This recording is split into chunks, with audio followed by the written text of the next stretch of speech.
American president Donald ട്രംപും Iran president Masoud പെസഷ്കിയാനും ഒപ്പുവെച്ച രഹസ്യരേഖകൾക്കുള്ളിൽ ഒളിഞ്ഞിരിക്കുന്നത് വരാനിരിക്കുന്ന വലിയൊരു യുദ്ധത്തിന്റെ വിത്തുകളാണ്. മാസങ്ങൾ നീണ്ട ചോരപ്പുഴകൾക്കും മിസൈൽ ആക്രമണങ്ങൾക്കും ഒടുവിൽ കഴിഞ്ഞ ജൂൺ 17-ന് ലോകത്തെ ഞെട്ടിച്ചുകൊണ്ട് ആ വാർത്ത പുറത്തു വന്നു. അമേരിക്കയും ഇറാനും തമ്മിൽ ഒരു ധാരണാപത്രത്തിൽ ഒപ്പുവെച്ചു. താൽക്കാലികമായി യുദ്ധം നിർത്തലാക്കി എന്നൊക്കെ പറഞ്ഞെങ്കിലും പിന്നീട് അതുമായി ബന്ധപ്പെട്ട് വിവാദങ്ങൾ നടന്നുകൊണ്ടിരിക്കുകയാണ്. ലോകത്തിന്റെ സാമ്പത്തിക ഞരമ്പായി ഹോർമുസ് കടലിടുക്ക് കപ്പൽ ഗതാഗതത്തിനായി അന്ന് തുറന്നു കൊടുത്തു. എല്ലാവരും കരുതി സമാധാനം തിരിച്ചു വന്നു എന്ന്. എന്നാൽ കളി തുടങ്ങുന്നതേ ഉണ്ടായിരുന്നുള്ളൂ. സ്വിറ്റ്സർലൻഡിലെ ജനീവയിൽ ഇപ്പോൾ നടക്കുന്ന ചർച്ചകളുടെ പശ്ചാത്തലത്തിൽ പുറത്തു വരുന്ന വിവരങ്ങൾ ലോകത്തെ വീണ്ടും മുൾമുനയിൽ നിർത്തുകയാണ്. ഒരു വശത്ത് American vice president JD Vance, മറുവശത്ത് ഇറാന്റെ കരുത്തനായ മധ്യസ്ഥൻ മുഹമ്മദ് ബാഗർ ഗാലിബാഗ്. ഇവർ രണ്ടുപേരും മേശപ്പുറത്തിരുന്ന് ചർച്ച ചെയ്യുമ്പോൾ പുറത്തു വരുന്നത് പരസ്പര വിരുദ്ധമായ പ്രസ്താവനകളും ഭീഷണികളുമാണ്. ഒപ്പിട്ട കരാറിന്റെ ഓരോ വരികളെയും ഇരു രാജ്യങ്ങളും വ്യാഖ്യാനിക്കുന്നത് രണ്ട് രീതിയിലാണ്. ഇത് കേവലം ഒരു നയതന്ത്ര ചർച്ചയല്ല, മറിച്ച് ലോകത്തിലെ ഏറ്റവും അപകടകരമായ രണ്ട് ശക്തികൾ തമ്മിലുള്ള മൈൻഡ് ഗെയിമാണ്. ഈ തർക്കങ്ങളുടെ കേന്ദ്രബിന്ദു മറ്റൊന്നുമല്ല, ഇറാന്റെ ആണവ പദ്ധതികൾ തന്നെയാണ്.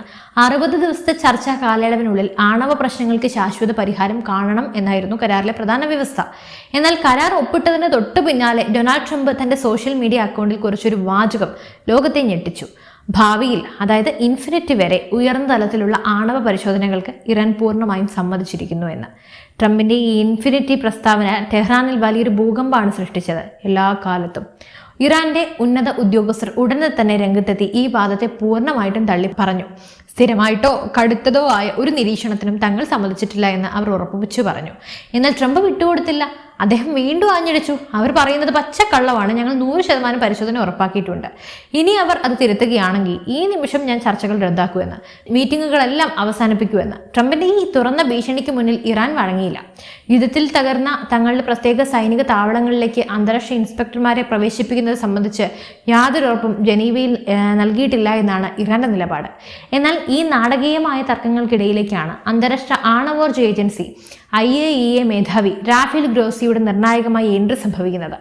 ബുധനാഴ്ച ജപ്പാനിലെ ഫുകുഷിമ ഡൈച്ചിയിൽ വെച്ച് മാധ്യമപ്രവർത്തകരെ കണ്ട് ഗ്രോസി ഇരു രാജ്യങ്ങളുടെയും രാഷ്ട്രീയ പ്രസ്താവനകളെ തള്ളിക്കളഞ്ഞു.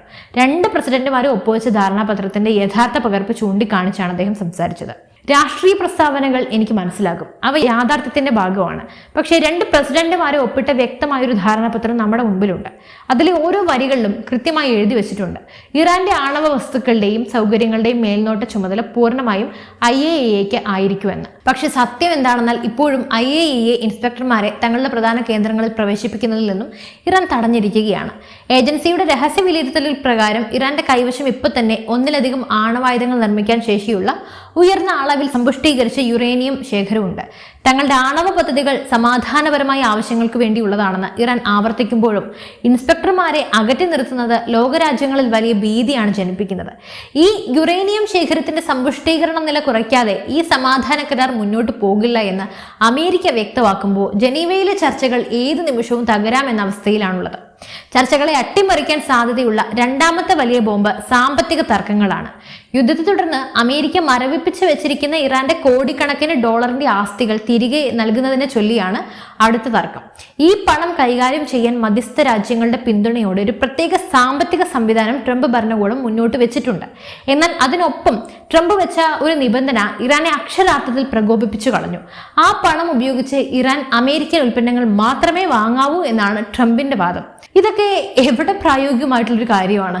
ട്രംപ് പഴയ അമേരിക്കയല്ല ഇത് എല്ലാ രാജ്യങ്ങളും അവരുടെ സ്വന്തം താല്പര്യങ്ങൾക്ക് മുൻഗണന കൊടുക്കുന്ന കാലങ്ങളാണ്.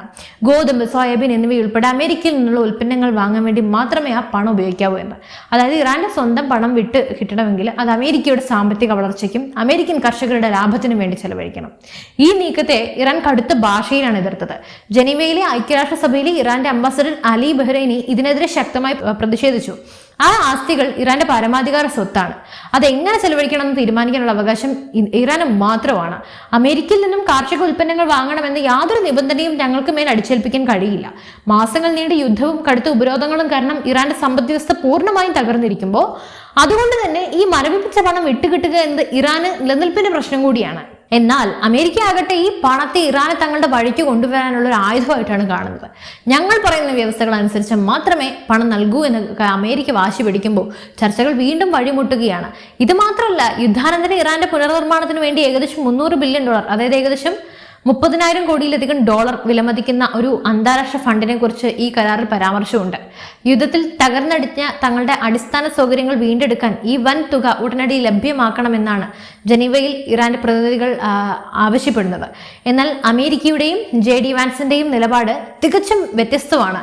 വലിയ തോതിലുള്ള ഉപരോധ ഇളവുകളോ സാമ്പത്തിക സഹായങ്ങളോ ഒറ്റയടിക്ക് നൽകാൻ കഴിയില്ല എന്ന് വാൻസിന്റെ സംഘം വ്യക്തമാക്കി കഴിഞ്ഞു. പകരം ഘട്ടം ഘട്ടമായി മാത്രമേ പണം അനുവദിക്കൂ.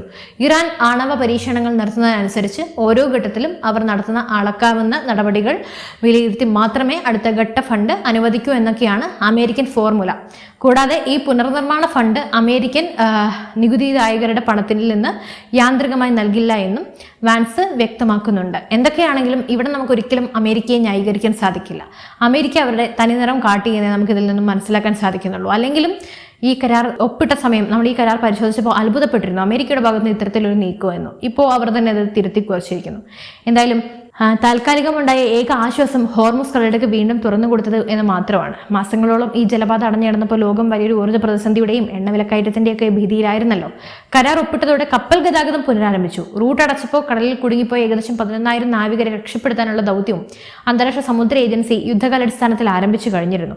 എന്തായാലും ഇതിനൊക്കെ ഒരു തീരുമാനം ഇനി ഉടനടി ഉണ്ടാകുമോ എന്ന് കണ്ടു തന്നെ അറിയണം. കാരണം ഓപ്പോസിറ്റ് നിൽക്കുന്നത് അമേരിക്കയാണ്. യാതൊരു വിധത്തിലുള്ള ഒത്തുതീർപ്പിനും അവർ തയ്യാറാകുമെന്ന് തോന്നുന്നില്ല. എന്തായാലും ഈ വിഷയത്തിൽ നിങ്ങളുടെ അഭിപ്രായം എന്താണ്? തീർച്ചയായും നിങ്ങളുടെ അഭിപ്രായങ്ങൾ താഴെ കമന്റ് ചെയ്യൂ. മറ്റു വിഷയമായി വീണ്ടും എത്തും. നന്ദി. News desk IBN Malayalam.